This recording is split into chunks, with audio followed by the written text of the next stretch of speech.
ఆదివారం పునరుత్థానపు ఆరాధన కూడి వచ్చిన ప్రభు పిల్లలైన మీ అందరికీ నా ప్రత్యేకమైన వందనాలు, దేవునికి స్తోత్రాలు. హల్లెలూయా, హల్లెలూయా.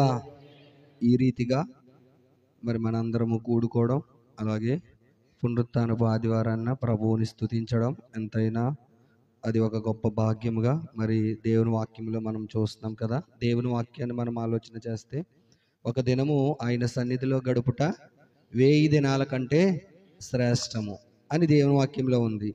దాన్ని మనం కొంచెం డిఫరెంట్గా మనం ఆలోచించేస్తే ఒక ఆదివారం ఆయన సన్నిధిని పోగొట్టుకోవడం ఎన్ని దినాలు పోయినట్టు కదా.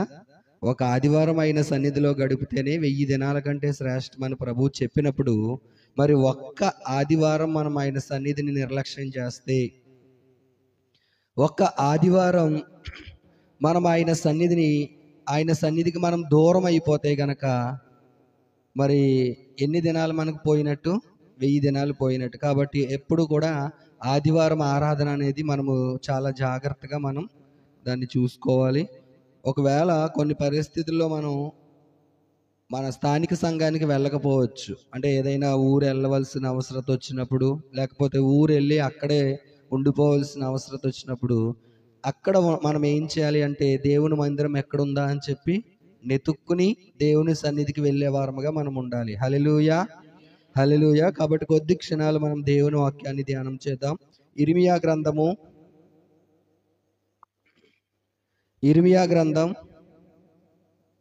32వ అధ్యాయము 40-41 వాక్యాన్ని మనం చూద్దాం. ఇర్మియా గ్రంథము 32వ అధ్యాయము 40వ వచనం 41వ వచనం. నేను వారికి మేలు చేయుట మానకుండునట్లు నిత్యమైన నిబంధనను వారితో చేయుచున్నాను. వారు నన్ను విడవకుండునట్లు వారి హృదయములలో నా ఎడల భయభక్తులు పుట్టించెదను. వారికి మేలు చేయుటకు వారి యందు ఆనందించుచున్నాను. నా పూర్ణ హృదయముతోనూ నా పూర్ణాత్మతోనూ ఈ దేశములో నిశ్చయముగా వారిని నాటెదను. హల్లెలూయా.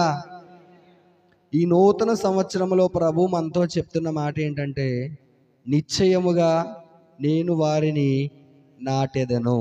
హల్లెలూయా, హల్లెలూయా. నువ్వు ఏ పరిస్థితిలో ఉన్నా, ఎక్కడ నుంచి నువ్వు వచ్చినా,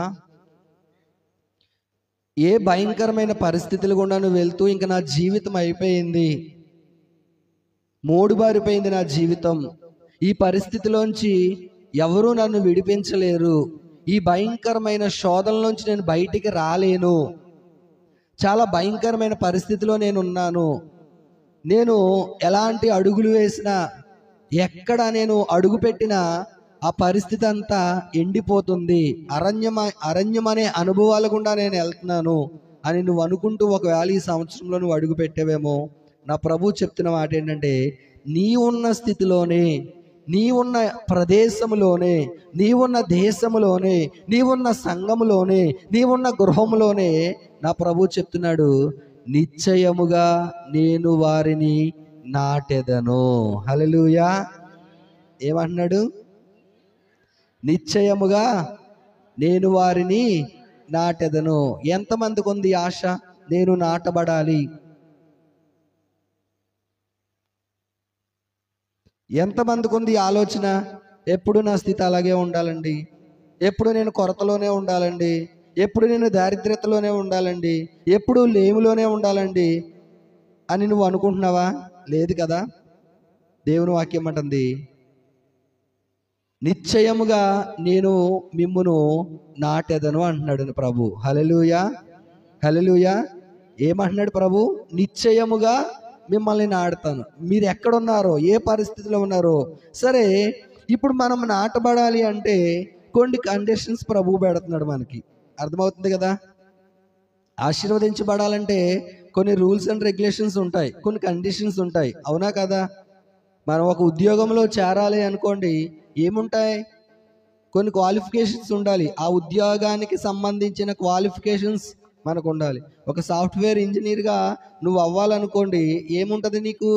బీటెక్ అవ్వాలి, దానికి సంబంధించిన ఎగ్జామ్స్ నువ్వు రాయాలి. అంతేగాని ఏమీ చదవనండి, నేను ఏమీ రాయనండి, నాకు మాత్రం ఉద్యోగం కావాలి అంటే ఎవరన్నా ఇస్తారా ప్రపంచంలో? ఎవరు ఇవ్వరు. ఒకవేళ నువ్వు ఒక మంచి టీచర్ నువ్వు అవ్వాలనుకో, మంచిగా బీఈడీ చేయాలి, పీజీ చేయాలి కదా.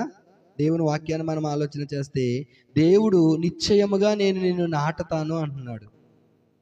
ఈ సంవత్సరంలో నా ప్రభువు చెప్తున్న మాట ఏంటో తెలుసా? మనతో నీ ఉన్న స్థితిలో, నీ ఉన్న గ్రామంలో, చాలాసార్లు మనం ఏమనుకుంటామంటే మనమున్న గ్రామంలో మనం బ్రతకలేక, మనకున్న పరిస్థితుల్లో మనము అడ్జస్ట్ అవ్వలేక ఆ ఊరు కాదని ఈ ఊరు, ఈ ఊరు కాదని ఆ ఊరు వెళ్ళిపోతూ ఉంటాం కదా. కానీ నా ప్రభువు చెప్తున్నాడు, నీ ఉన్న ఈ రోజు నువ్వు ఎక్కడున్నావో, ఒకవేళ నీ స్వజనులందరినీ విడిచిపెట్టి, నీ బంధువులందరినీ విడిచిపెట్టి నువ్వు ఒకవేళ నీకు తెలియని ఏరియాలో, తెలియని ప్రదేశంలో నువ్వు ఉన్నావేమో, నా ప్రభు చెప్తున్నాడు, అక్కడే నేను నిన్ను నాటబోతున్నాను ఈ సంవత్సరం. హల్లెలూయా, హల్లెలూయా. కొన్నిసార్లు మనం అనుకుంటాం కదా, మన సొంతూరు అంటే మనకి ఎంత ఇష్టం, చాలా ఇష్టం. మన సొంతూరులో మనం ఉండాలి అని, మనం సొంత ప్రజల మధ్యలో మనం ఉండాలి అని మనం ఏమనుకుంటామంటే ఎన్నో కలలు కంటా ఉంటాం. కానీ నా ప్రభు చెప్తున్నాడు, ఈరోజు నువ్వు ఎక్కడున్నావో, ఈరోజు నువ్వు ఏ ప్రజల ఎదుట నువ్వు ఉన్నావో, ఈరోజు ఏ ఏరియాలో నువ్వు ఉద్యోగం చేస్తున్నావో, ఈరోజు ఏ ప్రదేశంలో నువ్వు వ్యాపారాన్ని మొదలెట్టావో, ఈరోజు ఎక్కడ నువ్వు అందరినీ విడిచిపెట్టి, అందరినీ కాదనుకొని ఎవరి మధ్యకు నువ్వు వచ్చి నిలవబడ్డావో, నా ప్రభు చెప్తున్న మాట ఈ నూతన సంవత్సరంలో వారి మధ్యలోనే నేను నిన్ను నాటబోతున్నాను. హల్లెలూయా, హల్లెలూయా. నీ వ్యాపారం చిన్నదే అవ్వచ్చు, నీ ఉద్యోగం చిన్నదే అవ్వచ్చు, నీ స్థితి చిన్నదే అవ్వచ్చు, కానీ నువ్వు ఆలోచన చేయి, ప్రభువు మీద విశ్వాసం ఉంచు, దేవుని మీద ఆనుకో, దేవుని మీద ఆధారపడు. నా ప్రభు చెప్తున్నాడు, నేను మిమ్మును నిశ్చయముగా నాటెదను. హల్లెలూయా, హల్లెలూయా. చూడండి, ఇర్మియా గ్రంథము 32వ అధ్యాయము 40వ వచనంలో మనం చదువుకున్నాం కదా. ఆ కీర్తనల గ్రంథము 34వ సంకీర్తన 10వ వచనాన్ని మనం చదివితే అక్కడ అంటాడు కదా, కీర్తనలు 34:10, సింహపు పిల్లలు లేమి గలవై ఆకలి గొనునేమో గాని యెహోవాను ఆశ్రయించు వారికి ఏ మేలు కొదువై ఉండదు. హల్లెలూయా. ఏమంటున్నాడు దేవుడు? సింహపు పిల్లలైనా ఆకలితో ఉంటాయేమో గాని యెహోవాను ఆశ్రయించు వారికి ఆయన ఏ మేలు కొదువై ఉంచే దేవుడు కాదు. హల్లెలూయా, హల్లెలూయా. ఏమంటున్నాడు? ఏ మేలు కొదువు చేసే దేవుడు కాదు ఆయన. సింహపు పిల్లలైనా ఆకలితో ఉంటాయేమో కానీ నువ్వు దేవుణ్ణి ఆశ్రయించిన వ్యక్తివైతే, నువ్వు దేవుని మీద ఆధారపడిన వ్యక్తివైతే నా ప్రభు చెప్తున్నాడు, ఏ మేలు చేయక మానడు. హల్లెలూయా, హల్లెలూయా. సరే, ఈరోజు 3 విషయాలు నేను మేము ముందుంచుతాను. మొట్టమొదటి విషయం ఏంటి అంటే, ఆయన మేలు చేయటం మానను అంటున్నాడు నీ జీవితంలో. ఏమంటున్నాడు? మొట్టమొదటి విషయం ఏంటి? మేలు చేయుట మానను. రెండవ విషయం ఏంటి అంటే, వారి హృదయంలో భయభక్తులు పుట్టిస్తాను అంటున్నాడు. ఈరోజు మనిషికి ఏం లేదు అంటే భక్తి ఉంది, ఏం లేదు, భయం లేదు. భక్తి ఉంది కాబట్టే లోకంలో చాలా మంది వారి భక్తిని ప్రదర్శించడానికి, వారి భక్తిని చూపించడానికి రకరకాల ప్రయాసాలు లోకంలో పడుతున్నారు కదా. కానీ ఈరోజు దేవుడు అంటే భయం ఉందా? దేవుడు చూస్తున్నాడనే భయం ఉందా? నీ నోటితో అనేక మాటలు నువ్వు మాట్లాడుతున్నావు కదా, అనేక రకమైన క్రియలు నువ్వు చేస్తున్నావు కదా, దేవుడు చూస్తున్నాడనే భయం నీకుందా? ఆలోచించేయండి ప్రియులారా. రెండో విషయం అంటున్నాడు, వారి హృదయంలో భయభక్తులు పుట్టిస్తానంటున్నాడు. ఈ నూతన సంవత్సరంలో మొట్టమొదటి ప్రభు ఏం చెప్తున్నాడు? నేను వారికి మేలు చేయుట మానను. రెండో విషయం ప్రభు ఏం చెప్తున్నాడంటే, వారి హృదయంలో భయభక్తులు పుట్టిస్తాను అంటున్నాడు.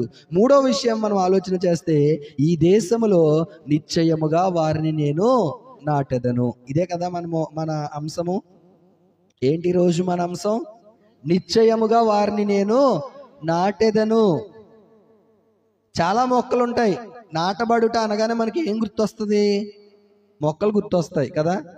కొన్ని మొక్కలు చూడండి, చాలా మొక్కలు మనం నాటుతాము.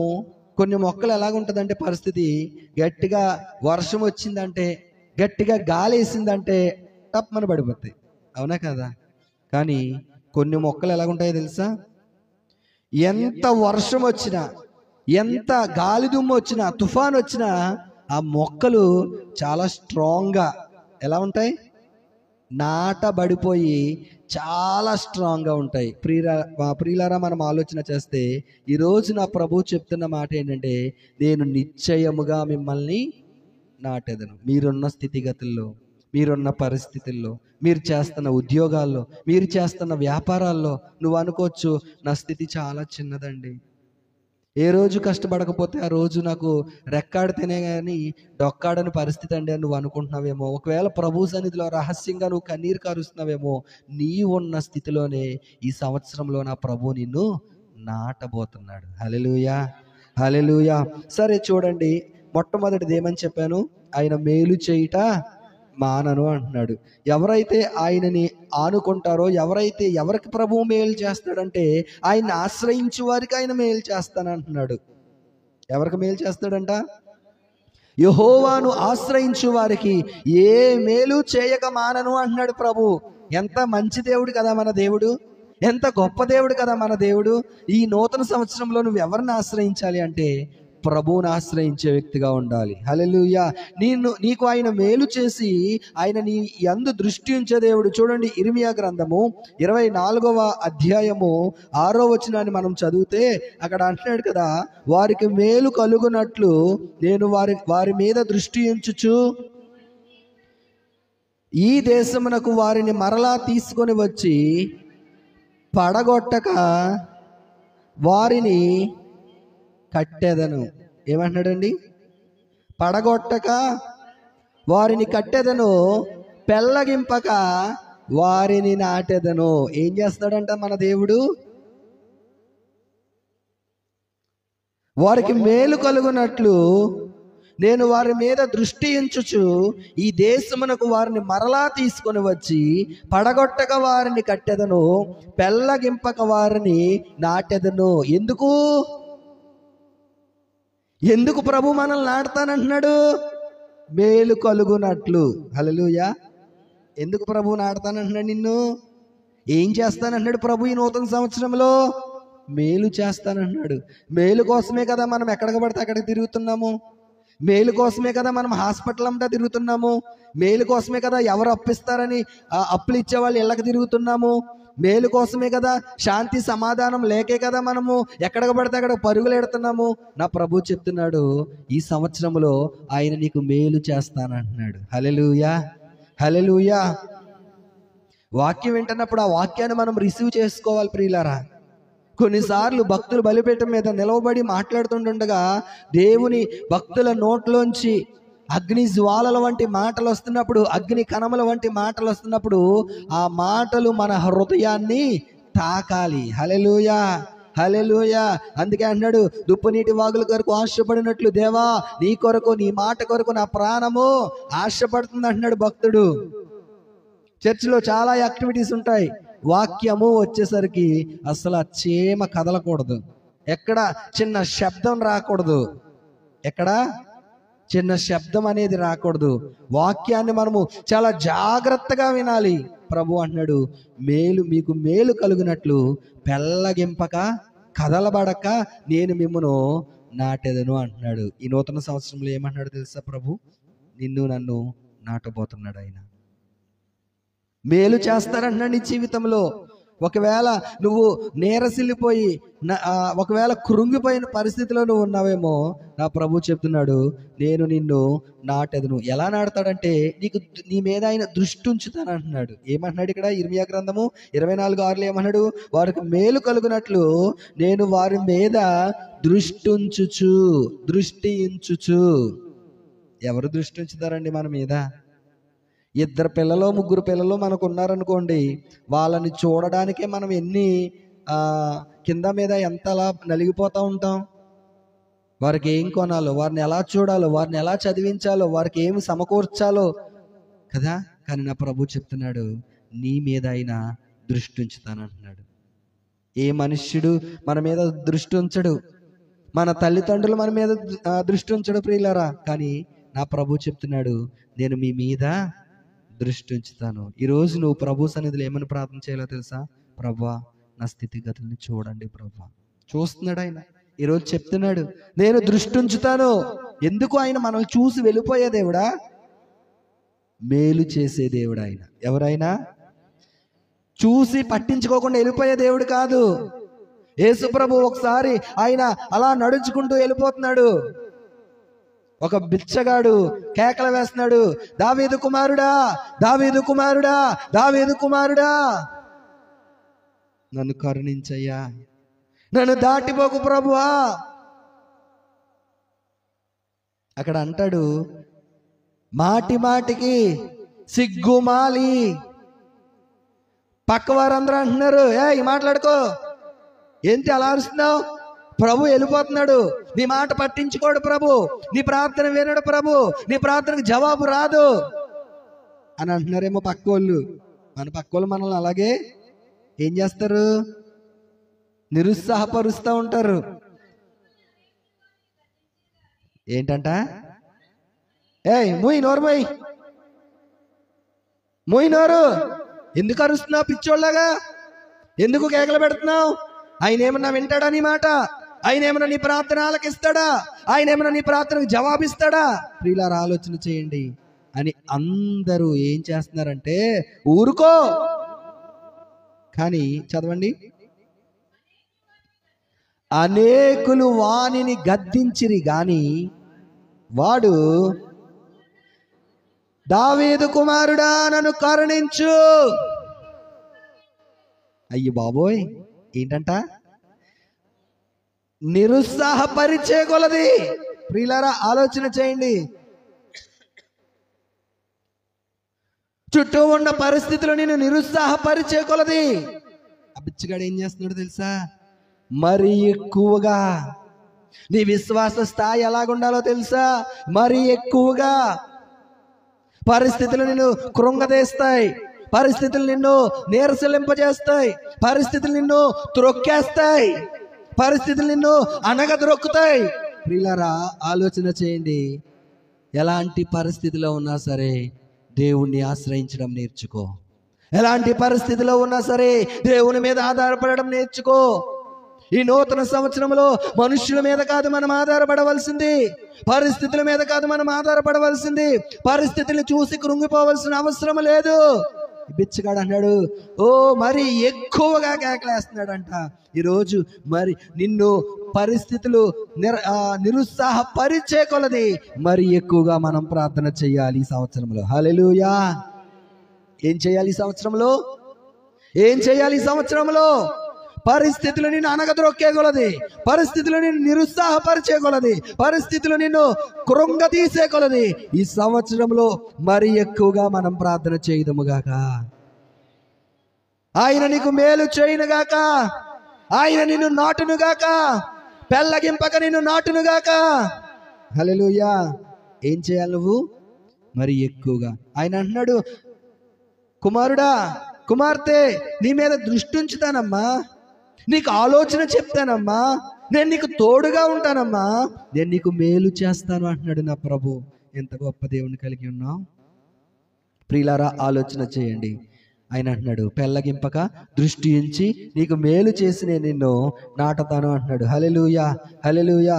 చూడండి, యోబు గ్రంథము 22వ అధ్యాయము 21వ వచనాన్ని మనం చదివితే, ఎప్పుడు మేలు చేస్తాడు, ఎప్పుడు నాటుతాడు, ఎప్పుడు దృష్టి ఉంచుతాడు అంటే ప్రియులారా, ఆయనతో సహవాసము చేసిన ఎడల. ఎవరితో నీ సహవాసం? ఆయనతో సహవాసము చేసిన ఎడల నీకు సమాధానము కలుగును, అలాగు నీకు మేలు కలుగును. ఈరోజు మేలు కలగాలి అంటే నువ్వేం చేయాలో తెలుసా? ఆయనతో సహవాసము చెయ్యి. నీ సహవాసం ఎవరితోని? స్నేహితులతోనా? బంధువులతోనా? లోకస్తులతోనా? ఆయనతో సహవాసం చెయ్యి, ఆయనతో సహవాసము చెయ్యి అంటున్నాడు. ఆయనతో సహవాసము చేసిన ఎడల నీకు సమాధానము కలుగును. అలాగ నువ్వు చేస్తే సమాధానం ఒకటే కాదు ప్రియులారా, ఆయన నీకు మేలు చేస్తానంటున్నాడు. ఈ నూతన సంవత్సరంలో ఏమంటున్నాడు ప్రభువు? మేలు చేస్తానంటున్నాడు. ఎప్పుడు మేలు చేస్తాడు నీకు? ఆయనతో సహవాసం చెయ్యాలి. దేవునితో సహవాసం చేయడం మానకూడదు. సహవాసముగా కూడుకోవడం మనం మానకూడదు. ప్రియులారా, అనేక తీర్మానాలు మనం తీసుకుంటా ఉంటాం. నూతన సంవత్సరంలో 31 నైట్ ఎన్నో తీర్మానాలు మనం తీసుకుంటాం. ఏ తీర్మానం మీరు తీసుకున్నారు ఒకసారి ఆలోచన చేయండి. మనం తీసుకోవలసిన ముఖ్యమైన తీర్మానం ఏంటో తెలుసా? నా ప్రభుతో నేను సహవాసం చేస్తాను. ఈ సంవత్సరంలో ఎక్కువగా నా ప్రభుతో నేను గడుపుతాను. ఈ సంవత్సరంలో ఎక్కువగా ఆయనతో సహవాసం చేస్తాను. ఈ సంవత్సరంలో ఒక్క ఆదివారం కూడా నేను మందిరం మానను. తీసుకున్నావా అలాంటి తీర్మానం? తీసుకున్నావా? ఎలాంటి తీర్మానంతో ఈ సంవత్సరంలో నువ్వు అడుగు పెట్టావు? ఎలాంటి ఆలోచనతో ఈ సంవత్సరంలో నువ్వు అడుగు పెట్టావు? ఆలోచన చేయండి ప్రియులారా. ఏ తీర్మానంతో నువ్వు ఈ సంవత్సరంలో అడుగు పెట్టావు? నా ప్రభు అన్నాడు, నువ్వు ఒకవేళ ఆయనతో సహవాసం చేయాలనే తీర్మానం నువ్వు తీసుకుంటే, నా ప్రభు చెప్తున్న మాట ఏంటో తెలుసా? నేను నీకు మేలు చేస్తాను అంటున్నాడు. హల్లెలూయా, హల్లెలూయా. ఏమంటున్నాడండి నా ప్రభు? నువ్వు ఒకవేళ అలాంటి ఒక మంచి తీర్మానం నువ్వు తీసుకుని ఈ నూతన సంవత్సరంలో నువ్వు అడుగు పెట్టిన వ్యక్తివైతే గనక, నా ప్రభు చెప్తున్న మాట ఏంటో తెలుసా? నేను నీకు దృష్టి ఉంచి నేను నీకు మేలు చేస్తాను. ఆలోచన చేయండి ప్రియులారా. చూడండి, మనం ఆలోచన చేస్తే గనక ఇంకా ఆయన మనకు మేలు చేయాలంటే ఆయనతో సహవాసం చేయాలి. ద్వితీయోపదేశకాండము 12వ అధ్యాయము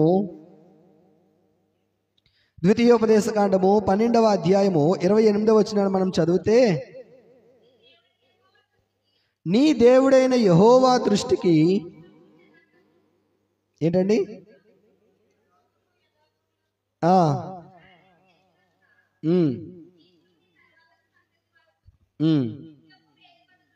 ఏంటంటండి? నీ దేవుడైన యెహోవా దృష్టికి యుక్తమును యథార్థమును దానిని నీవు చేసినందున నీకును నీ తరువాత నీ సంతతి వారికి నిత్యము మేలు కలుగునట్లు నేను నీకు ఆజ్ఞాపించుచున్న ఈ మాటలన్నింటినీ నీవు జాగ్రత్తగా వినవలెను. హల్లెలూయా, హల్లెలూయా.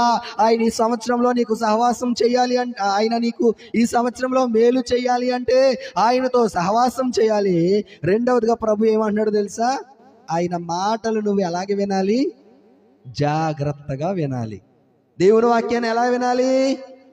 జాగ్రత్తగా విని ఆయన వాక్యాన్ని. అదేంటండి పాస్టర్ గారు, ఎందుకు వినట్లేదు మేము? అదేంటి బ్రదర్, మేము ఎందుకు వినట్లేదు ఆయన వాక్యాన్ని? రోజు యూట్యూబ్లో వింటున్నామే, రోజు ప్రతి ఆదివారము దేవుని మందిరంలో వింటున్నామే, శుక్రవారం ఉపవాస ప్రార్థనలో వింటున్నామే, సంపూర్ణ రాత్రి ప్రార్థనలో వింటున్నామే. ఎందుకు వినట్లేదు మేము? వినేసి విడిచిపెట్టేస్తున్నాం కదా. ఈ చెవితో విని ఈ చెవితో విడిచిపెట్టేస్తున్నామేమో. కానీ దేవుని వాక్యం అంటుంది, నువ్వు జాగ్రత్తగా ఆయన మాట వినిన వ్యక్తి అయితే గనక ఆ మాట నీ హృదయంలో ఏం చేస్తుందో తెలుసా? కార్యం చేస్తుంది. హల్లెలూయా, హల్లెలూయా. ఏం చేస్తుంది? విన్న వాక్యము నీ హృదయంలో కార్యం చేయాలి. విన్న వాక్యము నీ హృదయంలోకి అది చొచ్చుకు వెళ్ళాలి. నీ హృదయము దేవుని మాట చేత పొడవబడాలి. దేవుడు మాట్లాడుతుంటేనంట, దేవుని వాక్యంలో ఒక మాట ఉంటుంది, దేవుని మాట వింటుంటేనంట వారి హృదయాల్లో మంట పుట్టిందంట. ఏం పుట్టింది?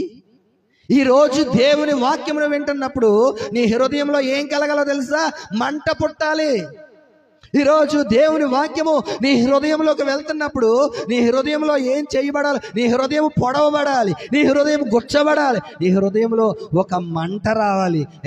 నేను కూడా దేవుని కొరకు ఆ రీతిగా రోషముగా నేను బ్రతుకుతాను ప్రభువా, నీ కొరకు రోషముగా జీవిస్తానయ్యా ఈ సంవత్సరంలో, నీ కొరకు రోషముగా బ్రతుకుతాను ప్రభువా అని దేవుని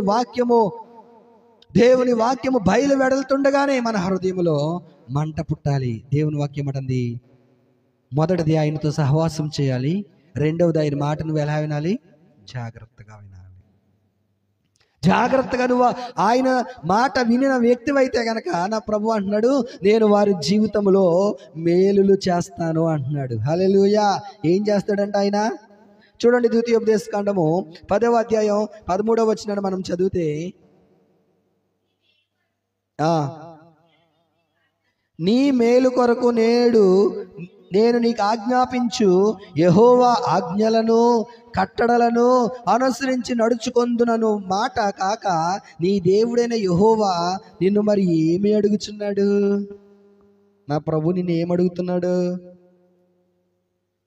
మీకున్న ఆస్తి అంతా తెచ్చేయండి, మీకున్న బంగారం అంతా తీసుకొచ్చేయండి, మీకున్న డబ్బు అంతా తెచ్చేయండి అని అడుగుతున్నాడు ఆ ప్రభు. ఏమడుగుతున్నాడంట ప్రభు మనల్ని ఈ సంవత్సరంలో? చదవండి.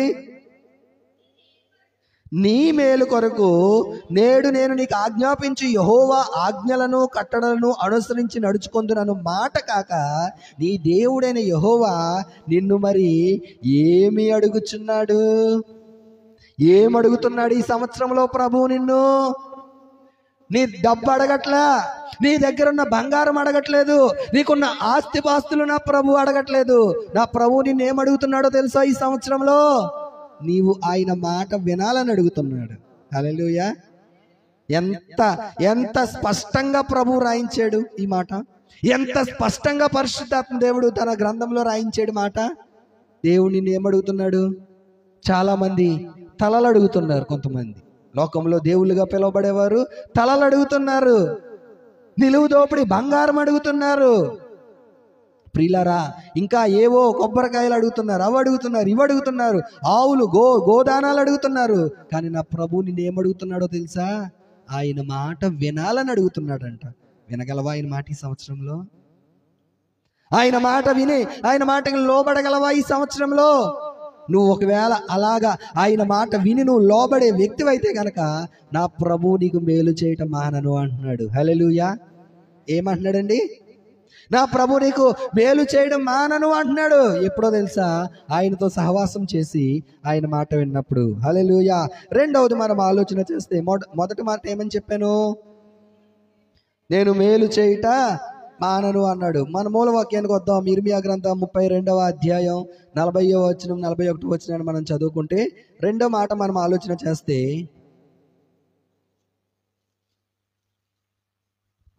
నేను వారికి మేలు చేయట మానకుండునట్లు నిత్యమైన నిబంధనను వారితో చేయుచున్నాను, వారు నన్ను విడవకుండునట్లు వారి హృదయములలో నా ఎడల భయభక్తులు పుట్టించదను. రెండో మాట ఏమన్నాడు తెలుసా? ఈ సంవత్సరంలో నువ్వు ఆయనతో సహవాసం చేస్తే, ఈ సంవత్సరంలో నువ్వు ఆయన మాట వింటే, నీ హృదయంలో నా ప్రభు ఏం చేస్తాడంట? భయభక్తులు పుట్టిస్తాడంట. ఎంతమంది సిద్ధంగా ఉన్నారు? అయ్యా, నా హృదయంలో భయభక్తులు పుట్టించండి అయ్యా. యేసయ్యా, నా హృదయంలో భయభక్తులు పుట్టించండి ప్రభువా అని నువ్వు ప్రభువుని అడిగినట్లయితే, నా ప్రభువు చెప్తున్నాడు, ఎవరైతే అలాంటి ఆశ కలిగి ఉన్నారో, ఎవరైతే అలాంటి తృష్ణ కలిగి ఉన్నారో, వారి జీవితంలో నా ప్రభు ఏమన్నాడు తెలుసా? భయభక్తులు పుట్టిస్తాను. సిద్ధంగా ఉన్నారా? మీ హృదయంలో ప్రభు యందు భయభక్తులు మీ హృదయంలో ప్రభు యందు భయభక్తులు కలిగి ఉండడానికి ఈ సంవత్సరంలో మనం సిద్ధంగా ఉన్నామా? రెండో మాట అంటున్నాడు, వారి హృదయంలో భయభక్తులు పుట్టిస్తాను. చూడండి, యోబు గ్రంథము 11వ అధ్యాయము 5వ వచనాన్ని మనం చదివితే, దేవుడు నీతో మాట్లాడిన మేలు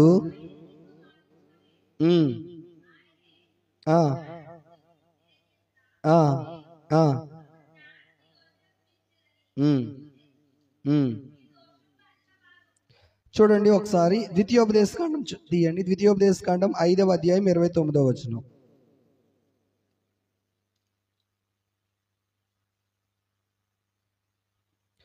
ద్వితీయోపదేశకాండం 5వ అధ్యాయం వారికిని వారి సంతానమునకును నిత్యము క్షేమము కలుగునట్లు వారు నా యందు భయభక్తులు కలిగి నా ఆజ్ఞలను అనుసరించిన మనసు వారికి ఉండినా మేలు. హల్లెలూయా, హల్లెలూయా. ఇక్కడ మనం ఆలోచన చేస్తే అంటున్నాడు కదా, ద్వితీయోపదేశకాండము 5వ అధ్యాయం 29వ వచనం ఏంటంటే ఏమంటున్నాడంటే, వారికిని వారి సంతానమునకును నిత్యము క్షేమం, నీకు నిత్యము క్షేమము కలగాలి అంటే చదవండి, వారు నా యందు భయభక్తులు కలిగి నా ఆజ్ఞలన్నింటినీ అనుసరించు మనసు వారు కుండిన మేలు. హల్లెలూయా, హల్లెలూయా. నా ప్రభు చెప్తున్నాడు, ఏమన్నాడు తెలుసా? నిత్యము నువ్వు క్షేమంగా ఉండాలి అంటే ఎలా ఉండాలంటే, నువ్వు ఆయన ఆజ్ఞలను అనుసరించి ఆయన యందు నువ్వు భయభక్తులు కలిగి ఉండాలి. హల్లెలూయా, హల్లెలూయా అంటున్నాడు కదా, వారికి వారి సంతానమునకు నిత్యము క్షేమము కలుగునట్లు వారు నా యందు భయభక్తులు కలిగి నా ఆజ్ఞలన్నిటినీ అనుసరించాలి. ప్రభు చెప్తున్నాడు ఈరోజు ఈ నూతన సంవత్సరంలో నిన్ను ఆయన క్షేమంగా ఉంచాలని ఆశపడుతున్నాడు. క్షేమంగా ఉంచాలని ఆశపడుతున్నాడు ప్రభు, మంచిదే. కానీ నువ్వు చేయవలసిన పని ఏంటో తెలుసా? ఆయన యందు భయభక్తులు కలిగి ఉండాలి. ప్రతి విషయంలో కూడా నువ్వు ఎక్కడ ఉంటున్నప్పటికీ కూడా, ఎవరు మధ్యలో నువ్వు ఉంటున్నప్పటికీ కూడా నా ప్రభు చూస్తున్నాడు అనే భయాన్ని మనము కలిగి ఉండాలి. హల్లెలూయా, హల్లెలూయా. చూడండి, ఇర్మియా గ్రంథము 32వ అధ్యాయం 29వ వచనాన్ని మనం చదివితే,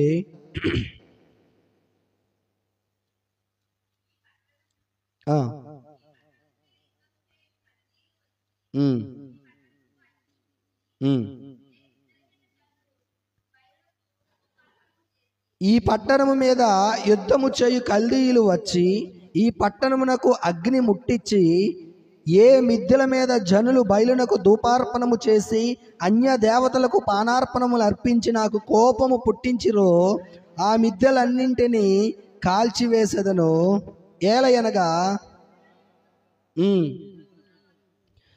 ఏలయనగా ఇశ్రాయేలు వారును యోధా వారును వచ్చుచున్నారు. తమ చేతుల క్రియల వలన వారు నాకు కోపము పుట్టించువారు. ఇదే యెహోవా వాక్కు. హల్లెలూయా, హల్లెలూయా. వాళ్ళు ఏం చేస్తున్నారంట? దేవునికి కోపాన్ని పుట్టిస్తున్నారు. నిజమే ప్రియులారా, కొన్నిసార్లు మనం కూడా దేవునికి ఏం పుట్టిస్తాం కదా? ఆయన యందు భయభక్తులు కలిగి ఉండకుండా, ఆయన చూస్తున్నాడనే భయం మనకు లేకుండా మనం అనేక మార్లు దేవునికి కోపాన్ని పుట్టించేవారుగా మనం ఉంటాము. కానీ దేవుని వాక్యాన్ని మనం ఆలోచన చేస్తే మనము ఆయన యందు ఈ సంవత్సరంలో ప్రభు అన్నాడు, నేను మీ హృదయంలో భయభక్తులు నేను పుట్టిస్తాను. హల్లెలూయా. మొదటి సమూయేలు గ్రంథము 12వ అధ్యాయము 14వ వచనాన్ని మనం ఆలోచన చేస్తే,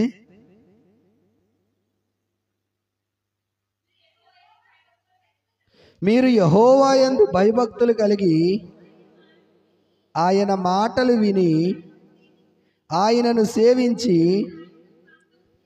ఆయన ఆజ్ఞను భంగము చేయక మీరును మిమ్మును ఏలు రాజును మీ దేవుడైన యెహోవాను అనుసరించిన ఎడల మీకు క్షేమము కలుగును. ఈ సంవత్సరం అంతా మనం క్షేమంగా ఉండాలి అంటే, ఈ సంవత్సరం అంతా ప్రభు కృపలో మనం భద్రపరచబడాలి అంటే ఆయన మాటని మనం వినేవారముగా, ఆయన యందు భయభక్తులు మనము కలిగి ఉండవలసిన వారముగా ఉండాలి. ప్రియులారా, మనం ఆలోచన చేస్తే ఎవరైతే భయభక్తులు కలిగి ఉంటారో నా ప్రభు చెప్తున్నారు, వారు కోరుకొనవలసిన మార్గమైన వారికి బోధిస్తాడంట కదా. కీర్తన గ్రంథం 25:12 ఏముంటుందో తెలుసా? ఎవరైతే ఆయన యందు భయభక్తులు కలిగి ఉంటారో వారు కోరుకొనవలసిన మార్గమైన బోధిస్తాడు. కొన్నిసార్లు మనం చాలా కన్ఫ్యూజన్లో ఉంటాం కదా, పరిస్థితుల్లో ఏమైపోతా ఉంటాం? కన్ఫ్యూజ్ అయిపోతా ఉంటాం. అమ్మో, ఇలా చేయాలో చేయకూడదు, ఏది చెయ్యాలో ఏది చేయకూడదు. మనుషులుగా మనం కొన్నిసార్లు కన్ఫ్యూజ్ అయిపోతూ ఉంటాం. కానీ నా ప్రభు చెప్తున్నాడు, నువ్వు ఆయన యందు భయభక్తులు కలిగిన వ్యక్తివైతే గనక నీకు నా ప్రభు ఏం చేస్తాడు? నీవు కోరుకొనవలసిన మార్గం నీకు బోధిస్తాడు. హల్లెలూయా, హల్లెలూయా. ఏం చేస్తాడు నా ప్రభు? కోరుకొనవలసిన మార్గము నీకు ఆయన బోధిస్తాడు. కొన్నిసార్లు నీ పిల్లల వివాహ విషయాల్లో, కొన్నిసార్లు నీ వ్యాపార విషయంలో, కొన్నిసార్లు నీ ఉద్యోగ విషయంలో, కొన్నిసార్లు నీ కుటుంబ విషయాల్లో ఏ నిర్ణయం తీసుకోవాలో నీకు తెలియదు. ఏ మార్గం ఎంచుకోవాలో తెలీదు. కానీ నా ప్రభు చెప్తున్నాడు, నువ్వు ప్రభు యందు భయభక్తులు కలిగిన వ్యక్తివైతే ఆయన నీకు బోధిస్తాడు. ఏం చేస్తాడు? బోధిస్తాడు. ఏ మార్గంలో నువ్వు వెళ్ళాలో ఆయన బోధిస్తాడు. ఈ లోకంలో ఆయనలాగా బోధించేవారు ఎవరున్నారండి మనకి? కొన్నిసార్లు మన బెస్ట్ ఫ్రెండ్స్ కూడా మనకి ఏం చేస్తారో తెలుసా? తప్పుగానే బోధిస్తారు. కొన్నిసార్లు వాళ్ళ అనుభవాలతో వాళ్ళు చెప్పినవి కూడా మన జీవితంలో జరగవు. కానీ నా ప్రభు నీకు బోధించడం ప్రారంభిస్తే, నా ప్రభు మాట కనుక నువ్వు వినడం ప్రారంభిస్తే, నీవు కోరుకొనవలసిన మార్గాన్ని బోధిస్తాడు ఆయన. హల్లెలూయా, హల్లెలూయా. కొన్నిసార్లు మనం వేసే అడుగులు ఎలాగేస్తున్నామో మనకు అర్థం కాదు. కొన్నిసార్లు ఏమి చదవాలో మనకు అర్థం కాదు. కొన్నిసార్లు ఏ వ్యక్తిని వివాహ విషయంలో ఏ వ్యక్తిని మనము వివాహం చేసుకోవాలో మనకు అర్థం కాదు. కానీ నా ప్రభు అంటున్నాడు, నువ్వు దేవుని యందు భయభక్తులు కలిగిన వ్యక్తివైతే గనక కోరుకొనవలసిన మార్గం నీకు ఆయన బోధిస్తాడు. ఏం చేస్తాడు? ఇంటర్ అయిపోయిన వ్యక్తిని, బాబు నువ్వేం చదువుతావంటే వాళ్ళు అంటారు, అన్నా నాకేం చదవాలో అర్థం కావట్లేదు, ఏది చదివితే నేను సక్సెస్ అవుతానో అర్థం కావట్లేదు, ఏది చదివితే మంచిగా జీవితంలో స్థిరపడతానో అర్థం కావట్లేదు కదా. కొన్నిసార్లు ఏ వ్యాపారం చేస్తే నేను మంచిగా ఉన్నతమైన స్థితిలోకి వెళ్తానో, నా కుటుంబాన్ని పోషించుకుంటానో నాకు అర్థం కావట్లేదు. ఒకవేళ కన్ఫ్యూజన్తో ఈ సంవత్సరంలో నువ్వు అడుగు పెట్టావేమో, అర్థం కాని పరిస్థితిలో నువ్వు ఈ సంవత్సరంలో అడుగు పెట్టావేమో, నా ప్రభు చెప్తున్నాడు, నీవు కోరుకొనవలసిన మార్గాన్ని నేను నీకు బోధిస్తాను అంటున్నాడు. హల్లెలూయా, హల్లెలూయా. అంతా కన్ఫ్యూజన్ కన్ఫ్యూజన్ కన్ఫ్యూజన్. ఏం చేయాలో అర్థం కాని పరిస్థితి, ఎలా ఉండాలో అర్థం కాని పరిస్థితి, ఏ వ్యాపారం చేయాలో అర్థం కాని పరిస్థితి, ఏ వ్యాపారం మొదలెడితే అదే దివాలా తీసేసే పరిస్థితి. ఒకవేళ అలాంటి పరిస్థితులు గుండా నువ్వు వెళ్తున్నావేమో, నువ్వు నా ప్రభు యందు భయభక్తులు కలిగి ఉండు. మరియవలే నా ప్రభు మాట వినడం నేర్చుకో. మరియవలే ప్రభు పాదాల దగ్గర కూర్చుని నా ప్రభు మాట వినడం నేర్చుకో. అందుకే ప్రభు అంటున్నాడు, ఎవరైతే ఆయన మాట వింటారో వాళ్ళు ఎలాంటి వారో తెలుసా? ఉత్తమమైన మార్గాన్ని ఎంచుకున్నవారు వాళ్ళు. మరియ కోసం ప్రభు సాక్ష్యం ఇస్తున్నాడు. ఏమన్నో తెలుసా? మరియా ఉత్తమమైన దాన్ని ఎంచుకుంది. నువ్వు కూడా ఈరోజు ఏం చేయాలో తెలుసా? ప్రభు మాట వినడం నేర్చుకోవాలి. ఈ నూతన సంవత్సరంలో ఒకవేళ స్టూడెంట్గా నువ్వు ఉన్నా, గృహిణిగా నువ్వు ఉన్నా, లేదంటే ఇంటి యజమానుడిగా నువ్వు ఉన్నా, ఇప్పటి వరకు కన్ఫ్యూజన్లో నువ్వు ఉన్నావేమో, ఆయనతో సహవాసం చెయ్యి. ఆయన భయభక్తులు కలిగి ఉండు. నువ్వు కోరుకొనవలసిన మార్గం నీకు ఆయన బోధిస్తాడు. హల్లెలూయా. ఏం చేస్తాడండి? కోరుకొనవలసిన మార్గం నీకు నా ప్రభు బోధిస్తాడు. నువ్వు ఎలాగుండాలి అంటే ఆయన యందు భయభక్తులు కలిగి ఉండడం నేర్చుకోవాలి. ఆయన మాట వినడం నేర్చుకోవాలి. ప్రియులారా, కోరుకొనవలసిన మార్గం బోధిస్తాడు. కీర్తన గ్రంథము 103వ సంకీర్తన, ఇందాక మనం చదువుకున్నాం కదా, అదే సంకీర్తనలో 17వ వచనం 18వ వచనం మనం చదివితే, ఆయన నిబంధన గైకొనుచు ఆయన కట్టడలను అనుసరించి నడుచుకొని వారి మీద, యెహోవా యందు భయభక్తులు గలవారి మీద ఆయన కృప యుగ యుగములో నిల్చును, ఆయన నీతి వారికి పిల్ల పిల్ల తరమును నిల్చును. హల్లెలూయా. ఏమన్నాడు తెలుసా? నీవు భయభక్తులు కలిగి ఉంటానంట, నీవు ఆయన మాట వింటానంట, నీకొక్కడికే ఆయన మేలు చేయడు, నీవొక్కడికే ఆయన ఉపకారం చేయడు, నిన్నొక్కడిని ఆయన దృష్టించడు. పిల్ల పిల్ల తరముల వరకు నీ తరాలన్నిటినీ ఆశీర్వదిస్తానంటున్నాడు నా ప్రభు. ఎప్పుడు? సరదాగా గుడికొచ్చి వెళ్ళిపోతానా? ఎప్పుడు ఆశీర్వదిస్తాడంట ఆయన? ఎప్పుడు ఆశీర్వదిస్తాడో తెలుసా? నువ్వు ఆయన మాట వింటే, నువ్వు ఆయన నిబంధనలు గైకొంటే, పిల్ల పిల్ల పిల్ల తరముల వరకు నీ కొడుకుల్ని, నీ కూతుర్ని, నీ మనవల్ని, నీ మును మనవల్ని, నీ అనుమనవల్ని తరాలు నా ప్రభు ఆశీర్వదిస్తానంటున్నాడు. ప్రియులారా, ఆలోచన చేయండి. అబ్రహాము ఆయన మాట విన్నాడు కాబట్టి ఎన్ని తరాలను ఆశీర్వదించాడు ప్రియులారా? ఇప్పటికీ కూడా ఇరాను లేదంటే ముస్లిం కంట్రీస్ వాళ్ళు, అలాగే ఇజ్రాయెల్ కంట్రీ వాళ్ళు, ఈ దేశాలందరూ ఎవరి మాట చెప్పుకుంటున్నారు? ఎవరి సంతతం చెప్పుకుంటున్నారు? అబ్రహాము సంతతి. దేవుడు ఎవరికి ఇచ్చాడు వాగ్దానం? నీ తరతరాలని నేను ఆశీర్వదిస్తానని వాగ్దానము ఒక్క అబ్రహాముకి ఇస్తే, ఆ వాగ్దాన ప్రకారము ప్రభు ఎంతమందిని ఆశీర్వదించాడు? అబ్రహాము సంతానాన్ని అంతటిని ఆశీర్వదించాడు. ప్రియులారా, ఆలోచన చేయండి. నీవు దేవుని యందు భయభక్తులు కలిగి ఉంటే, ఇక్కడ అంటున్నాడు కదా, ఆయన కృప యుగ యుగములో నిల్చును, ఆయన నీతి వారికి పిల్ల పిల్ల తరమున నిల్చును.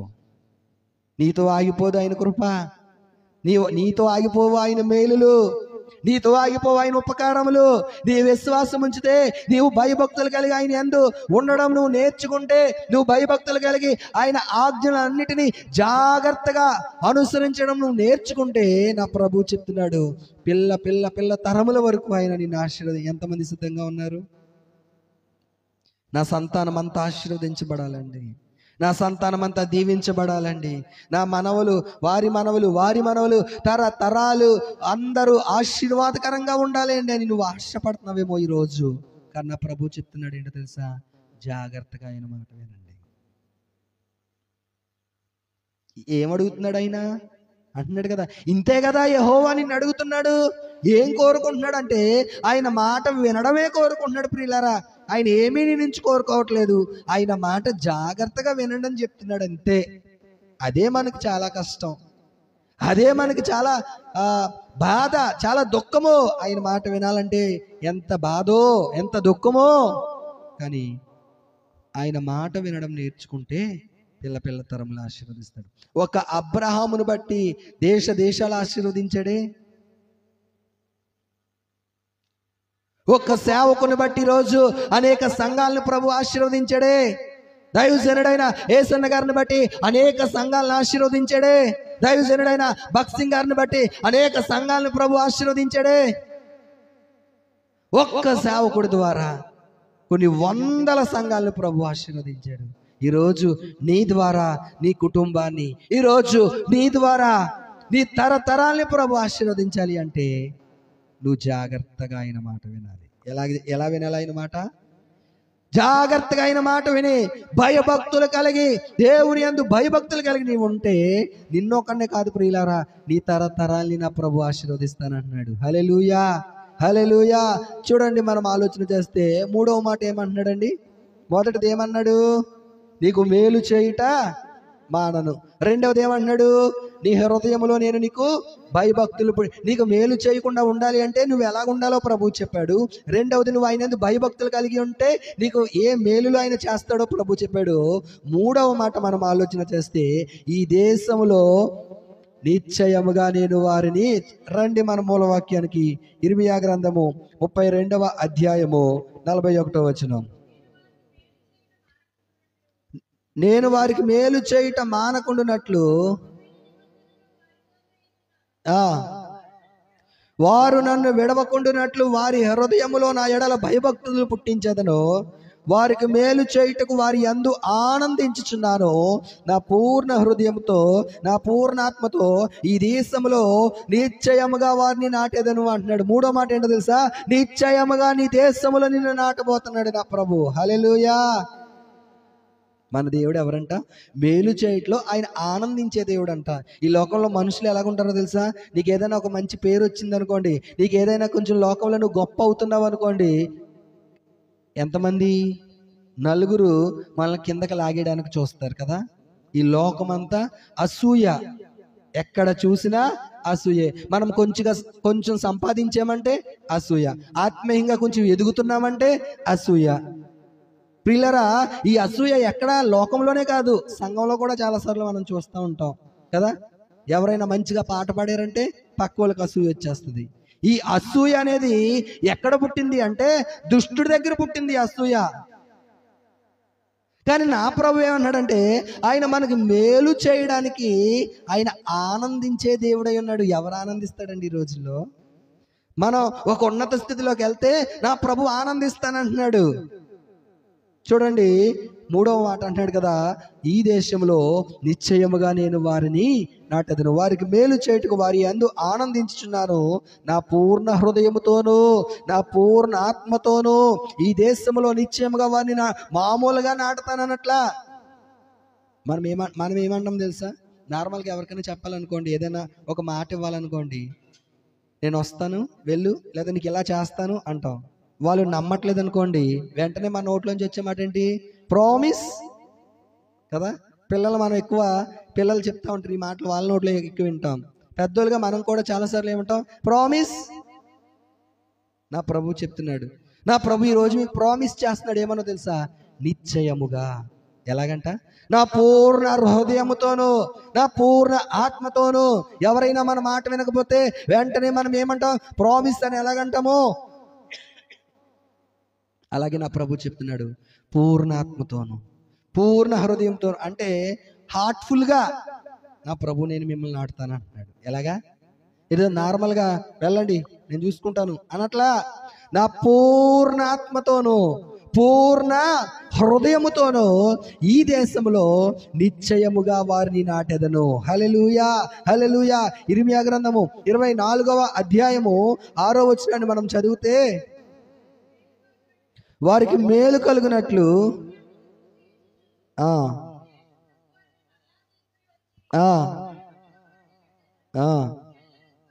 ఎలా నాడతాడంట? దృష్టి ఉంచి నాడతానన్నాడు. ఇందాక చదువుకున్నాం కదా ఈ మాట. అలాగే చూడండి ప్రియులారా, ఆమోసు గ్రంథము 9వ అధ్యాయము 14వ వచనాన్ని మనం చదివితే,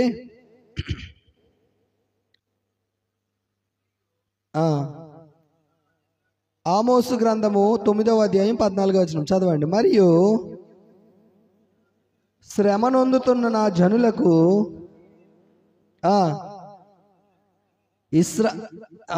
మరియు శ్రమనొందుచున్న నా జనులకు ఇశ్రాయేలీలను నేను చెరలో నుండి రప్పింతును. పాడైన పట్టణములను మరలా కట్టుకొని వారు కాపురముందురు. ద్రాక్ష తోటలు నాటి వాటి రసమును త్రాగుదురు. వనములు వేసి వాటి పండ్లను తిందురు. వారి దేశమందు నేను వారిని నాటుదును. నేను వారికి ఇచ్చిన దేశములో నుండి వారిక పెరికి వేయబడరని మీ దేవుడైన యెహోవా సెలవిచ్చుచున్నాడు. హల్లెలూయా. ఎంత మంచి మాట చూడండి. ఏమంటున్నాడండి? శ్రమనొందుచున్న నా జనులకు ఇశ్రాయేలీలను నేను చెరలో నుండి రప్పింతును.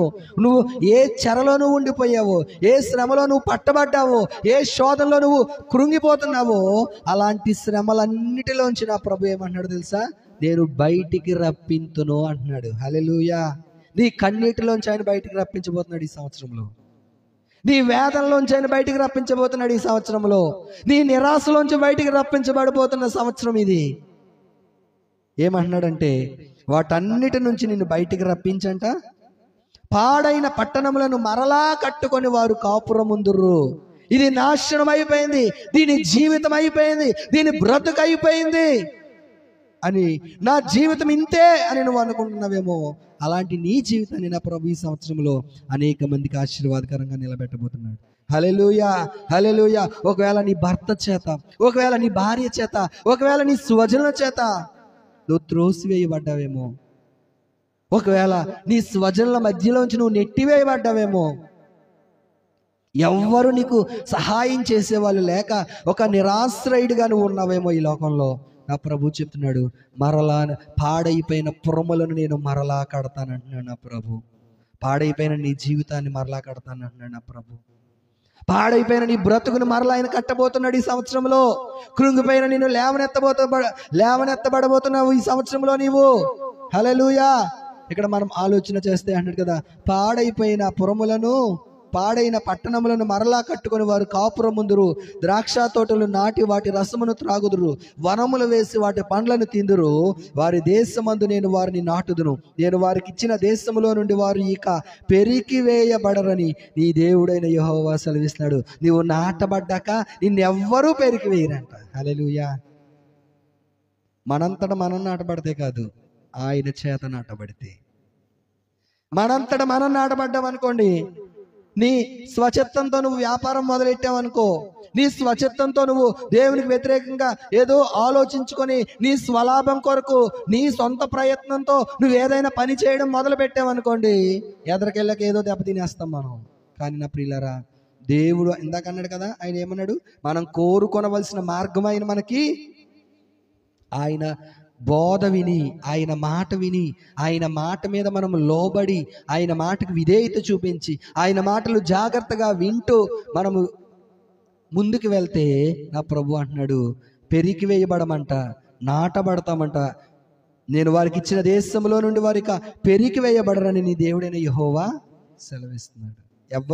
నిన్ను ఎవరు నాశనం చేయాలని చూసినా, నిన్నెవరు తగలెట్టేయాలని చూసినా, నువ్వు చేసిన వ్యాపారాన్ని ఎవరు నీ మీద ఎంతమంది పోటీకి పెట్టినా సరే, నా ప్రభు నిన్ను నాటడం మొదలు పెడితే, నా ప్రభు నిన్ను హెచ్చించడం మొదలు పెడితే, మనుషులు ఎవరు ఏం చేయాలనుకున్నా సరే వారి కుయుక్తులన్నిటినీ యేసు నామములో దేవుళ్ళు అయిపరుస్తాడు. హల్లెలూయా, హల్లెలూయా. ఎప్పుడో తెలుసా? మనము దేవుని చేత నాటబడినప్పుడు. ఎప్పుడు? మన స్వచిత్తం కాదు, మన సొంత ఆలోచన కాదు. నువ్వేదైనా ఒక దాంట్లో పెట్టుబడి అని ఆశపడుతున్నావు ఈ సంవత్సరంలో, ప్రభు సన్నిధిలో ప్రార్థన చేయి. ప్రభువా, నన్ను వెళ్ళమంటావా?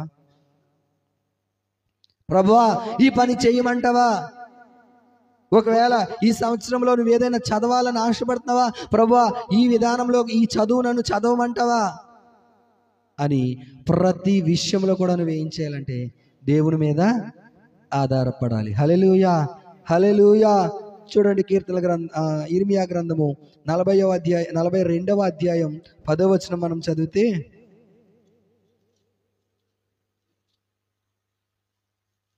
ఇర్మియా గ్రంథము 42వ అధ్యాయం 10వ వచనం. నేను మీకు చేసిన కీడును గూర్చి సంతాపమొంది ఉన్నాను. మీరు తొందరపడక ఈ దేశంలో కాపురమున్న ఎడల పడగొట్టక నేను మిమ్మును స్థాపింతును, పెళ్ళగింపక నేను మిమ్మును అంటున్నాడు కదా. మీరు తొందరపడక, ఏ నిర్ణయము మనం ఎలా తీసుకోకూడదు? తొందరపడి మనం నిర్ణయం తీసుకోకూడదు. చాలా జాగ్రత్తగా ఆలోచించాలి. ఈ సంవత్సరంలో మనము అభివృద్ధి చేసే సంవత్సరం అని ప్రభు మనకు సెలవిచ్చాడు. ఈ సంవత్సరంలో మనం అభివృద్ధి చెందాలి అంటే, మనం అభివృద్ధి పదములోకి నడిపించబడాలి అంటే తొందరపడిపోకూడదు. ఏమైపోకూడదు? కొంతమంది ఆలోచనలు ఉంటాయండి, ప్రతిదానికి తొందరే, ప్రతిదానికి కంగారే, ప్రతిదానికి ఉరుకులు పరుగులే కదా. కానీ నా ప్రభు చెప్తున్నాడు, తొందరపడకు. ఎవరితో మాట్లాడుతున్నాడో నాకు తెలియదు ఈ మాట. ఎవరి హృదయంతో ప్రభు ఈ రోజు మాట్లాడుతున్నాడో నాకు తెలియదు. పరిశుద్ధాత్మ దేవుడు చెప్తున్న మాట ఏంటో తెలుసా? తొందరపడకు, ప్రతిదానికి వేగిరి పడిపోకు, ప్రతిదానికి పరుగులెత్తకు. వెయిట్ చెయ్యి, ఆలోచన చెయ్యి, ప్రభు మాట కొరకు వేచి ఉండు. ఈరోజు మనము ప్రతిదానికి తొందరే, ప్రతిదానికి ఊరుకులే, ప్రతిదానికి పరుగులే. నా ప్రభు చెప్తున్నాడు, తొందరపడక. ఏమంటున్నాడండి అక్కడ? తొందరపడక. ప్రభు నిన్ను ఎక్కడ నిలబెడుతున్నాడో అక్కడ నువ్వు కాపురముండు. నువ్వు అలాగుంటే గనక పడగొట్టక నేను మిమ్మును స్థాపింతును, పెళ్ళగింపక నాటెదను. ప్రభు చెప్తున్నాడు, నేను మిమ్మును స్థాపిస్తాను, ఒక దుర్గముగా స్థాపిస్తాను, ఒక బలమైన కోటగా నేను మిమ్మల్ని స్థాపిస్తాను. కానీ నువ్వు చేయవలసింది ఏంటో తెలుసా? తొందరపడకు. ఏం చేయకూడదు? నువ్వు తొందరపడకు. ఒక వ్యాపారం నువ్వు చేయాలనుకుంటున్నావా? తొందరపడిపోయి అడుగులేసేకు. ముందు ప్రభువుని ఆశ్రయించు, ముందు ప్రభు పాదాలు పట్టుకో, ముందు ప్రభు సన్నిధిలో గోజాడు, ముందు ప్రభువుని అడుగు.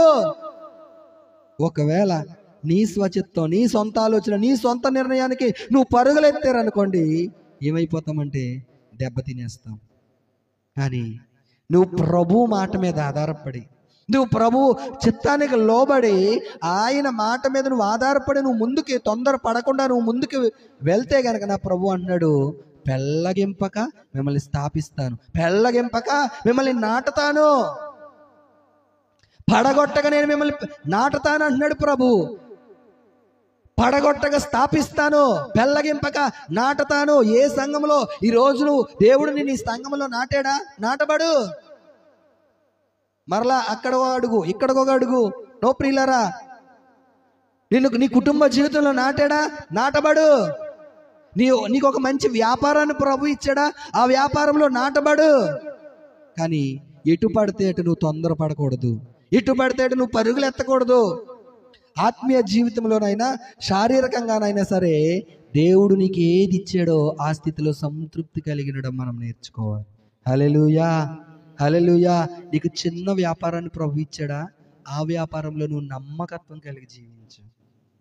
చిన్న ఉద్యోగం నీకు ప్రభు ఇచ్చాడా, ఆ ఉద్యోగంలో నువ్వు నమ్మకత్వం కలిగి నువ్వు జీవించు.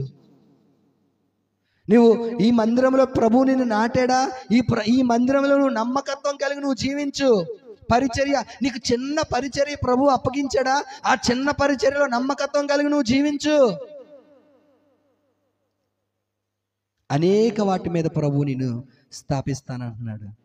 ఎప్పుడంటే నువ్వు నమ్మకత్వం, చిన్నదే ఏదైనా సరే చిన్నదే అంటున్నాడు. అందుకే అంటున్నాడు ప్రభు, మొదట నీ స్థితి కొంచెముగా ఉండను, తొదకు నువ్వు మహాభివృద్ధి నొందేదు. ఎప్పుడంటే ఆయన మనకు అప్పగించిన దాంట్లో నమ్మకత్వం కలిగి జీవించినప్పుడు. ప్రియులారా, నువ్వు ఏ పరిచర్యని ఎన్నుకున్నావో ఈ సంవత్సరంలో, నువ్వు ఏ పరిచర్య చేయడానికి తీర్మానం చేసుకున్నావో ఈ సంవత్సరంలో, అసలు ఏమి తీర్మానం చేసుకోలేదండి నేను, దేవుని అలాగే ఉంచుతాడు, ఇంకంతే, ఎదగం ఏమీ ఉండదు. అలా కాకుండా ఏ తీర్మానం నువ్వు చేసుకున్నావో, ఏ మాట నువ్వు ప్రభువుకి ఇచ్చావో, ఇదిగో నేను మందిరం ఊడ్చే విషయంలో నమ్మకత్వం కలిగి ఉంటాను, నేను బాత్రూమ్స్ కడిగే విషయంలో నమ్మకత్వం కలిగి ఉంటాను, నేను మందిరానికి తడిగొడ్డు పెట్టే విషయంలో నమ్మకత్వం కలిగి ఉంటాను, నేను ప్రార్థన చేసే విషయంలో నమ్మకత్వం కలిగి ఉంటాను. అందరినీ ఒకటే చేయమని నేను చెప్పట్లా, కానీ మీరు ఏ పని మీకు ప్రభు అప్పగించాడో, ఏ పని నువ్వు చేయడానికి నువ్వు తీర్మానం చేసుకున్నావో ఆ పనిలో నువ్వేం చేయాలి, నమ్మకత్వం కలిగి ఉండాలి. హల్లెలూయా, హల్లెలూయా. అది కొంచెమే అవ్వచ్చు, కొంచెం చిన్న పనే అవ్వచ్చు, కానీ ఆ చిన్న పనిలో నువ్వు నమ్మకంగా ఉంటే తొదకు నువ్వేమైపోతావంట, మహాభివృద్ధి నొందుతావు. దేవుడు ఒకవేళ కొంతమందిని ప్రభు ఆ సువార్త చెప్పడానికి ఎన్నుకుంటున్నాడేమో ఈరోజు. ఒకవేళ మందిరంలో నేను ఓడ్చలేనండి, నాకు నడుము నొప్పండి, లేదా మందిరంలో నేను తడిగుడ్డ పెట్టలేనండి, నాకు నడుము నొప్పండి, చెయ్యకు. నోరిచ్చాడు కదా, సువార్త చెప్పాలి కదా నువ్వు. ఒకవేళ సువార్త పనిలో నువ్వు నమ్మకత్వం కలిగి ఉండు. ఆలోచించేయండి, ఈ సంవత్సరం నెక్స్ట్ 31st నైట్కి నేను ఒక్కరినైనా సరే మందిరానికి నడిపిస్తానని ఒక తీర్మానంతో మనం ఉందాం. ప్రియులారా, ఆలోచన చేయండి. మనం ఏ పరిస్థితిలో ఉన్నా, ఎక్కడున్నా, ఏం చేసినా మన మెయిన్ గోల్ ఏంటో తెలుసా, అనేక మందిని సంఘంలో చేర్చబడాలి. మన ద్వారా అనేక మంది, నేను చెప్పగలను ప్రియులారా, నేను ఏ మందిరానికైతే నేను రక్షించబడిన సంఘంలో ఏ మందిరానికైతే నేను నడిపించబడ్డానో ఆ మందిరంలో నా ద్వారా కొన్ని కుటుంబాలు ఉన్నాయి. ఈరోజు వాళ్ళు చెప్తారు, నేను పలానా వ్యక్తి ద్వారా ఈ మందిరానికి వచ్చాము, మాకు ప్రభు తెలియనప్పుడు పలానా వ్యక్తి మాకు పరిచయం చేసి ఈ మందిరంలోకి మమ్మల్ని తీసుకొచ్చాడు. నీకుందా అలాంటి సాక్ష్యం? నీ ద్వారా ఎవరైనా ఒక కుటుంబం మందిరానికి వచ్చారా? కొన్నిసార్లు మన ద్వారా మందిరానికి రావడం కాదు, మన ద్వారా వచ్చి వాళ్ళు మానేస్తారు మందిరానికి. మన ప్రవర్తనను బట్టి, మన మాటలను బట్టి, మన విధానాన్ని బట్టి, మన పద్ధతులను బట్టి కదా. ఆలోచించేయండి, మన ద్వారా అనేక మంది మందిరానికి నడిపించబడాలి. ఎందుకెంత పెద్ద మందిరం మనకి అవసరమా? ఎందుకు ఈ ఎదరక పెంచడం అవసరమా? ఎందుకు అంటే అనేక మంది మందిరంలో నాటబడాలి. నువ్వు నాటబడ్డావా మందిరంలో? మొట్టమొదట నువ్వు స్థిరత్వం కలిగి ఉన్నావా మందిరంలో? నీకు అప్పగించిన పనిలో నమ్మకత్వం కలిగి ఉన్నావా? నీకు అప్పగించిన ఆత్మీయ జీవితంలో నీకున్న ఆత్మీయ స్థితిలో నువ్వు నమ్మకత్వం కలిగి ప్రభు సన్నిధిలో జీవిస్తున్నావా? ఆలోచించే. నువ్వు ఒకవేళ నమ్మకత్వం కలిగిన వ్యక్తివైతే గనక తుదకు నీవు మహాభివృద్ధి చూస్తావు. ఒకవేళ నీ తరంలో నువ్వు చూడట్లేదేమో, దేవుడు అన్నాడు కదా, వారి పిల్ల తరములకు నేను వారిని ఆశీర్వదిస్తాను. ఈరోజు చాలా మంది ప్రియులరా, వారి ఆత్మీయ జీవితంలో వారు ప్రభుని నమ్ముకున్నాక చాలా శ్రమలు అనుభవించిన వాళ్ళు ఈరోజు చూడండి. కొంతమంది సేవకులను చూస్తే ఆ సేవకులు సేవ ప్రారంభించి వారు ప్రభు సన్నిధికి వెళ్ళిపోయారు, కానీ వాళ్ళ పరిచర్యలు ఈరోజు వాళ్ళ తర్వాత సేవ చేసే వాళ్ళ పిల్లలు కానీ, లేకపోతే ఆత్మీయంగా వాళ్ళ శారీరకమైన పిల్లలైనా, ఆత్మ సంబంధమైన పిల్లలైనా సరే, ఆ తర్వాత చేసిన ఆ పరిచర్య ఈరోజు నకముఖాలా విస్తరించడానికి, నలుమూలలా వ్యాపించడానికి, ఆ రోజు ఆ సేవకుడు చేసిన ప్రార్థన, ఆ రోజు ఆ సేవకులు కార్చిన కన్నీరు, ఆ రోజు ఆ సేవకులు ప్రారంభం చేసిన ఆ ఆత్మీయ స్థితిని బట్టి ఈరోజు పరిచర్యలు అభివృద్ధి పొందడానికి గల కారణం ఏంటంటే ఎవరో ఒకళ్ళు ప్రారంభించారు. ఈరోజు నీ విశ్వాసం ద్వారా నీ కుటుంబం ఆశీర్వదించబడాలి. ఈరోజు నీ ఆత్మీయ జీవితం ద్వారా నీ సంఘం ఆశీర్వదించబడాలి. ఈరోజు నీ ప్రార్థన ద్వారా, నీ ఆత్మీయ అనుభవాల ద్వారా నీ సంఘము, నీ కుటుంబం ఒకటే కాదు, నీ సంఘము కూడా ఆశీర్వదించబడాలి. ఇక్కడ అంటున్నాడు కదా, ఇర్మియా గ్రంథం 42:10 అంటున్నాడు కదా, ఏమంటున్నాడంటే, నేను మీకు చేసిన కీడును గూర్చి సంతాపం పొందుచున్నాను, మీరు తొందరపడక ఈ దేశంలో కాపురమున ఎడల పడగొట్టక నేను మిమ్మును స్థాపించును, పెళ్ళగింపక నేను మిమ్మును నాటెదను. ఈ దేశము అనే దాన్ని మనం ఏమని ఆలోచిద్దాం తెలుసా? ఈ సంఘము అని మనం ఆలోచించేద్దాం. దేశంలో మనం ఏం పెట్టుకుందాం? ఈ సంఘము. ఈ సంఘములో మనం ఎలా ఉండాలంటే పెళ్ళగింపక మనము నాటబడాలి, పెకలింపబడక మనము స్థాపించబడాలి. ఈ సంఘములో నువ్వు స్థాపించబడాలి, ఈ సంఘములో నువ్వు నాటబడాలి. హల్లెలూయా. నా ప్రభు అన్నాడు, ఈ సంవత్సరంలో నేను మిమ్మల్ని నిశ్చయముగా నాటెదను. ఏమంటున్నాడు? నేను మిమ్మును నిశ్చయముగా నాటెదను. ఎంతమంది నిన్ను పీకేయాలని చూసినా, ఎంతమంది నిన్ను తరిమేయాలని చూసినా, ఎంతమంది నిన్ను నాశనం చేసేయాలని చూసినా మనం ఏమవ్వకూడదండి, మనము తొందరపడకూడదు. హల్లెలూయా, హల్లెలూయా. చూడండి, మనం ఆలోచన చేస్తే యెషయా గ్రంథము 41వ అధ్యాయము 19-20 వచనాలు మనం చదివితే, యెషయా గ్రంథము 41:19, చెట్లు లేని మెట్టల మీద నేను నదులను పారజేసేదను, లోయల మధ్యను ఊటలను ఉపక చేసేదను, అరణ్యమును నీటి మడుగుగాను, ఎండిన నేలను నీటి బుగ్గలుగాను చేసేదను.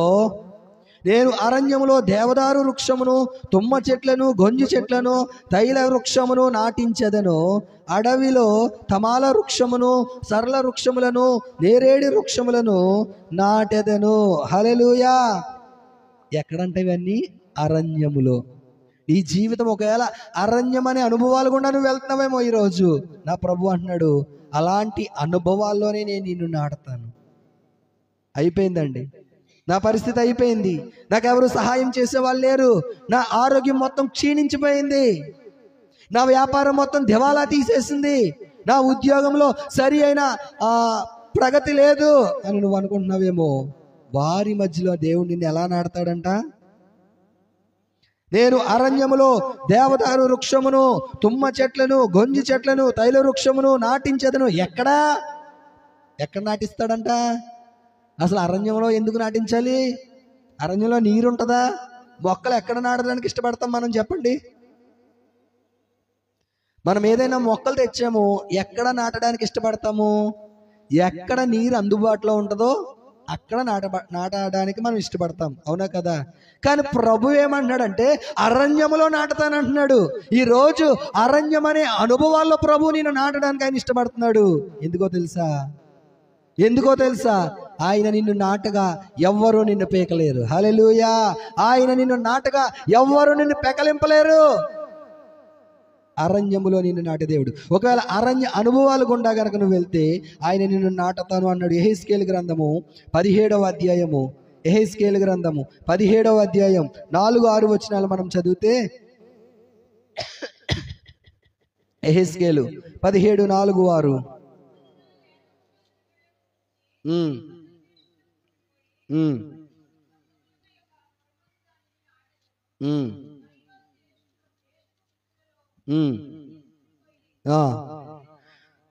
చూడండి, అక్కడ మనం ఆలోచన చేస్తే, అది దాని లేత కొమ్మలను చిగుళ్లను త్రుంచి వర్తక దేశమునకు తీసుకొని పోయి వర్తకులున్న యొక్క పురమందు దానిని నాటెదను. మరియు అది దేశపు విత్తనములలో కొన్ని తీసుకొని పోయి గన్నేరు చెట్టును నాటినట్లుగా విస్తారముగా విస్తారము పారు నీరు కలిగి బాగుగా సేద్యము చేయబడిన భూమిలో దానిని నాటెదను. హల్లెలూయా. ఈరోజు ప్రభు నిన్ను ఎక్కడ నాటాడో తెలుసా? విస్తారమైన నీరున్న స్థలములో దేవుడు నిన్ను నాటాడు.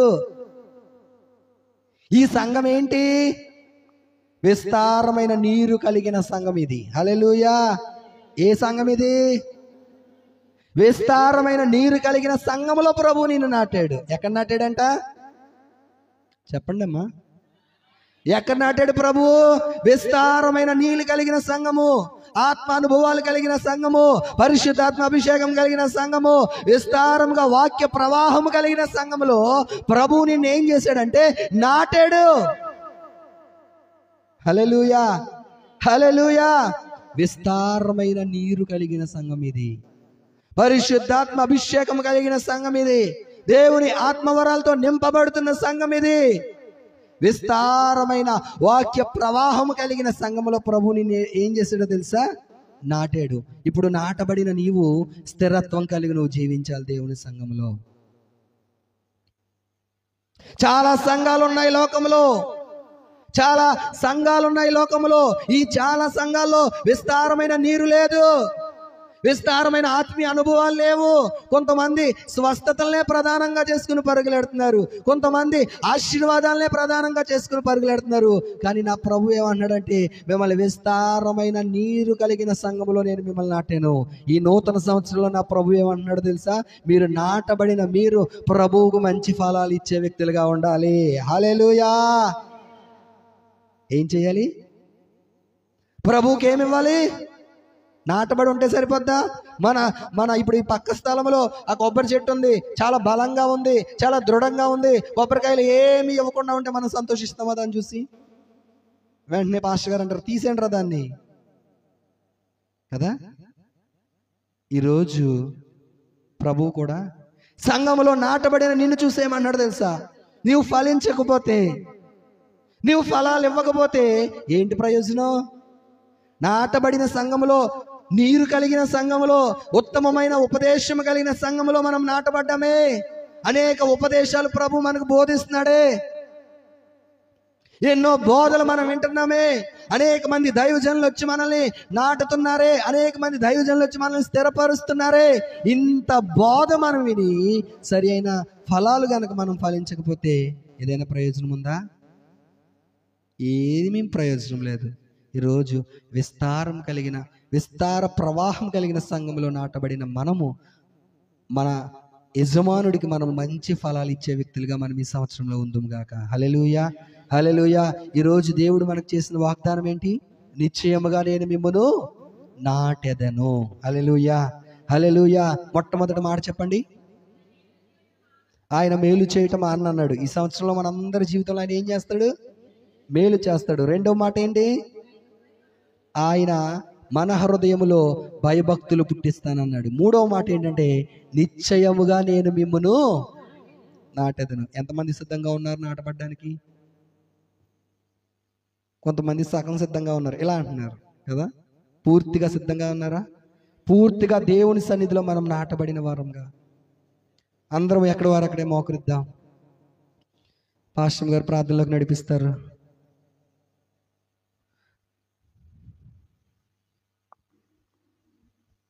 ఎక్కడ వారు అక్కడే మోకరించలేని వారు లేచి నిలబడండి. మోకరించి శక్తి కలిగిన వారు మోకరించండి. ప్రార్థనలో ఏకీభవిద్దాం. స్తోత్రం దేవా, స్తోత్రం స్తోత్రం స్తోత్రం తండ్రి. పరిశుద్ధుడా నీకు స్తోత్రం స్తోత్రం. గొప్ప దేవానికి స్తోత్రం తండ్రి. నీ వాక్యపు ధననిధిలో నుండి ఎంతవరకు ప్రభువా అయ్యా ఎన్నో విషయాలను మాకు తెలియచేసిన మా దేవానికి స్తోత్రం స్తోత్రం స్తోత్రం తండ్రి. విని విడిచిపెట్టేవారిగా కాకుండా విని విశేష జాగ్రత్త కలిగిన వారిగా ప్రభువా ఈ మాటలను ప్రభువా మేము వెంబడించేవారిగా, గైకొనేవారిగా, అనుసరించి నడుచుకునేవారిగా మమ్మల్ని అందరినీ చేయండి ప్రభువా. ఈ సంవత్సరం అంతటిలోనూ ప్రభువా వాక్యపు మన్నాతో మేము తృప్తి పొంది అలాగునే నడుచుకునేవారిగా మమ్మల్ని చేయండి ప్రభువా. నీ కృపకి మమ్మల్ని మేము అప్పగించుకుంటున్నాం తండ్రి. నీకు స్తోత్రం దేవా. మాయందు దృష్టి నిలిపి ప్రభా మాతో మాట్లాడుచున్న మా పరలోకపు తండ్రి, నీకు కృతజ్ఞతాస్తుతులు చెల్లించుకుంటూ వాక్యం అందించిన నీ బిడ్డను కూడా మీరే జ్ఞాపకం చేసుకుని ఆశీర్వదించమని యేసు నామమున అడిగి వేడుకొనుచున్నాం మా పరలోకపు తండ్రి. ఆమేన్.